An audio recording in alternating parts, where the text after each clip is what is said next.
வாங்க சூப்பரான ஆந்திரா ஸ்டைல் புதினா தொக்கு எப்படி செய்கிறதுன்னு பார்ப்போம். அதுக்கு முதல்ல அடுப்பு ஆன் பண்ணிவிட்டு ஒரு வானல் வச்சுக்கிங்க. வானல் சூடான பிறகு 2 டீஸ்பூன் எண்ணெய், கொத்தமல்லி விதைகள் 2 டேபிள் ஸ்பூன் ஆட் பண்ணி ஒரு 30 செகண்ட் வறுத்துக்குங்க. அது வறுபட்ட பிறகு ஜீரகம் 1 டேபிள் ஸ்பூன் 30 செகண்ட் ஆட் பண்ணி நல்லா வறுத்துக்குங்க. அது கூட 2 டேபிள் ஸ்பூன் அளவுக்கு வெள்ளை உளுந்து ஆட் பண்ணி பொன்னிறம் ஆகிற வரையும் வறுத்துட்டு, காரத்துக்காக 5லேருந்து 6 காஞ்ச மிளகாய், ஒரு சிறிய நெல்லிக்காய் சைஸ் புளியை சின்ன சின்னதாக கிள்ளிட்டு ஆட் பண்ணிவிட்டு ஒரு நிமிஷம் நல்லா வதக்கிக்கிங்க. அது வதங்கின பிறகு அது கூட 4 பல் பூண்டு ஆட் பண்ணிவிட்டு பூண்டையும் நல்லா வதக்கிட்டு ஆற விடுங்க.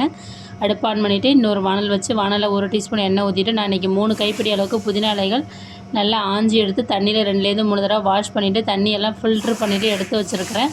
ஒரு 2 நிமிஷம் நல்லா வதக்கிக்கிங்க. அதில் ஒரு சில ஈரத்தன்மை இருந்தால் அது போகணும். அப்படி போனால் தான் நம்ம தொக்கு வந்து 1 மாதத்துக்கு நம்ம ஃப்ரிட்ஜில் ஸ்டோர் பண்ணி வச்சுருந்தாலும் கெடாமல் இருக்குங்க. அந்த ஈரத்தன்மை இருக்கக்கூடாது. இப்போ நம்ம வதக்கி வச்சுருக்க கொத்தமல்லி ஜீரக விதைகளை வந்து தண்ணி எதுவும் சேர்க்காத நல்லா இந்த மாதிரி கொரப்பாக அரைச்சி எடுத்துக்கலாங்க.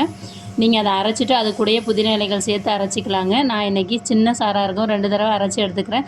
புதினா இலைகளை சேர்த்து அரைச்சிட்டு நான் உப்பு சேர்க்க மறந்துட்டேன். நீங்கள் அரைக்கிறப்பே சேர்த்துக்குங்க. சுவைக்கிறப்ப உப்பு ஆட் பண்ணிவிட்டு நல்லா மிக்ஸ் பண்ணிக்கலாங்க. மிக்ஸ் பண்ண பிறகு இதுக்கு ஒரு தாளிப்பு கொடுக்கணும். அடுப்பு ஆன் பண்ணிவிட்டு அடுப்பில் வானல் வச்சு வானலில் 1/4 கப் அளவுக்கு நல்லெண்ணெய் ஆட் பண்ணிக்கிங்க. அது கூட கடுகு, உளுத்தம்பருப்பு, 10 பல் பூண்டை வந்து இடிக்கல்ல தட்டிட்டு ஆட் பண்ணுங்கள். ஒரு காஞ்ச மிளகாய் ஆட் பண்ணிவிட்டு இப்போ நம்ம அரைச்சி வச்சுருக்கிற அந்த புதினா தொக்கு அதில் ஆட் பண்ணி ஒரு 2 நிமிஷம் எண்ணெய் பிரிஞ்சு வர வரைக்கும் கொதிக்க விட்டுக்குங்க. அப்போ தான் அதில் ஈரத்தன்மை ஏதாவது இருந்தால் போயிட்டு நம்ம ரொம்ப நாள் ஸ்டோர் பண்ணி வச்சுருக்கோம். சூப்பராக இருக்குங்க. இந்த புதினா தொக்கு நம்ம இட்லி, தோசை, சாதம், சப்பாத்தி எல்லாத்துக்குமே செம்மையாக இருக்கும். Thank you very much.